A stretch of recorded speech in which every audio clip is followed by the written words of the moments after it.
بسم اللہ الرحمن الرحیم صلی اللہ علیہ محمد صلی اللہ علیہ وآلہ وسلم۔ السلام علیکم، آپ یوٹیوب چینل دیکھ رہے ہیں اور میں علی احمد بھٹی ہوں۔ آج کی اس ولاگ میں ہم بات کریں گے کہ بڑے مجرم وفاق کے حکمران، چھوٹا مجرم پنجاب کا حکمران، پاکستان دنیا کا مظلوم ترین خطہ، مریم کے کپتان پر وار کیوں نہ فرہ گوگی کو لگا دیں، پنجاب کا حکمران فواد چودھری کی گرفتاری، عمران خان کی گرفتاری کی کوششیں۔ آج ہم ان اہم موضوعات پر بات کریں گے۔ معزز سامعین، پاکستان اس وقت ترقی کرتی ہوئی دنیا کا مظلوم ترین خطہ ہے۔ جس وقت ایک طرف اسرائیل کے 3 بار کے سابقہ وزیر اعظم جب وہ ایک سٹی کے میئر تھے تو انہیں اس وقت کی کرپشن ثابت ہونے پر جیل کی سلاخوں کے پیچھے بند کر دیا جاتا ہے، تب مملکت خداداد میں پہلے عالمی سازش پر رجیم چینج کر کے ملک پر ایک ایسے شخص کو اس دن وزیر اعظم کے منصب پر مسلط کر دیا جاتا ہے جس سے اور اس کے بیٹے کو اس دن ان کے منی لانڈرنگ کے جرائم پر فرد جرم عائد ہونی تھی۔ پھر ایک مبینہ سازش اور پلاننگ کے ساتھ سارے گواہان اور انتہائی ایماندار انویسٹیگیشن افیسر کو شہید کر دیا جاتا ہے، مار دیا جاتا ہے، اور پھر ملک کو دیوالیہ کر کے، انڈسٹری بند کر کے، کروڑوں پاکستانیوں کا روزگار چھین کر، غریبوں کے منہ سے روٹی کا نوالا تک چھین کر 6% پر جاتی ملکی گروتھ کو 0.6% پر لا کر بڑے کروفر اور بڑے فخر سے یہ کہتے ہیں کہ یہ غیر ملکی سازش نہیں تھی بلکہ بلاول ہاؤس میں رچائی گئی آل پاکستان ڈاکو موومنٹ، نون لیگ، پیپلز پارٹی، جمعیت علماء اسلام، فضل الرحمان، MQM، باب پارٹی اور دیگر چھوٹی بڑی جماعتوں کے ساتھ مل کر رچائی گئی سازش ہے۔ پھر پنجاب کی باری آتی ہے تو 4 دیے گئے حکومت اور اپوزیشن کے ناموں میں سے قرعہ فعال نیب سے ثابت شدہ مجرم اور نیب سے 35 لاکھ کی بارگیننگ کرنے والے مجرم کے نام نکال کر چیف الیکشن کمیشن سکندر راجہ اپنی جانبداری اور حکومت کا بغل بچہ ہونے پر مہر ثبت کر دیتا ہے۔ اس کا نام دینے اور منتخب کرنے پر شرمندگی کی بجائے حکمران اتحاد فاتح کی طرح خوشی اور طنز کر رہا ہے کہ مریم نواز صاحبہ عمران خان کی طرف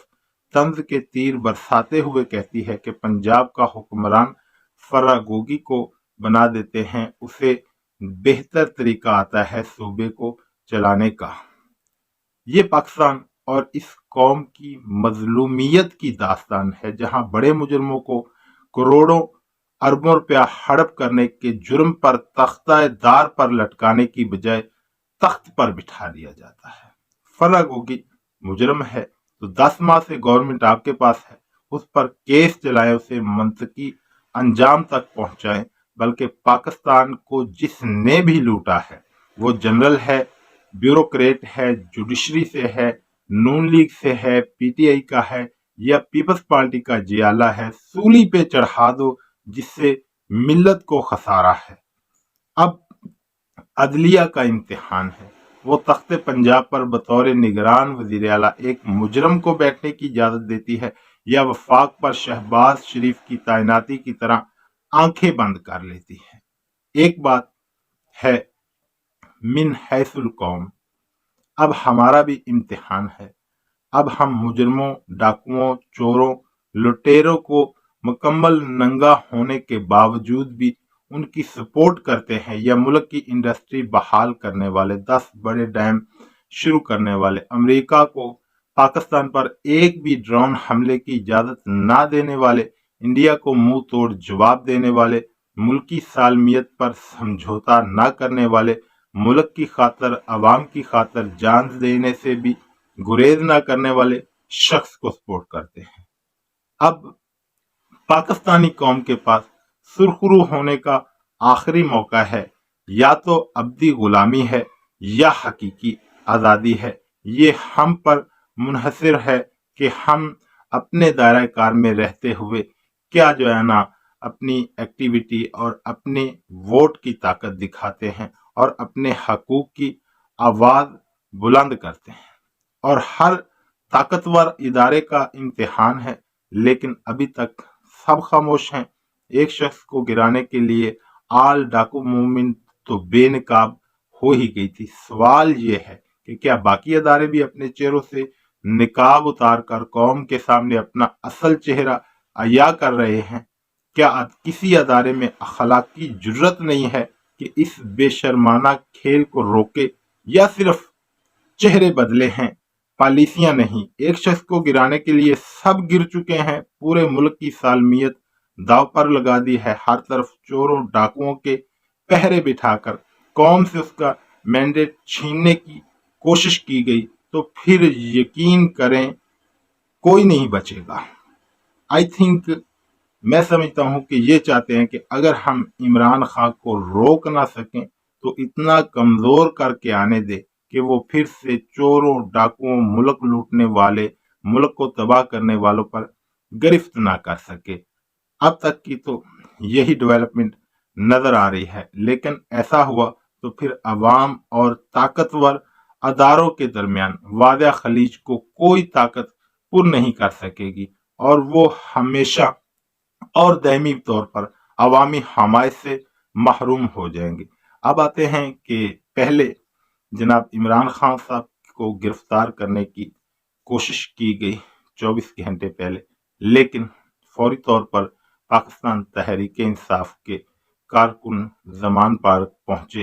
اور ان کی تمام تر کوششیں خاک میں مل گئی۔ گرفتاری سے پہلے ہی جو پاکستان تحریک انصاف کے کارکنوں نے زمان پارک کو اپنے گھیرے میں اور اپنی حفاظت میں لے لیا، پھر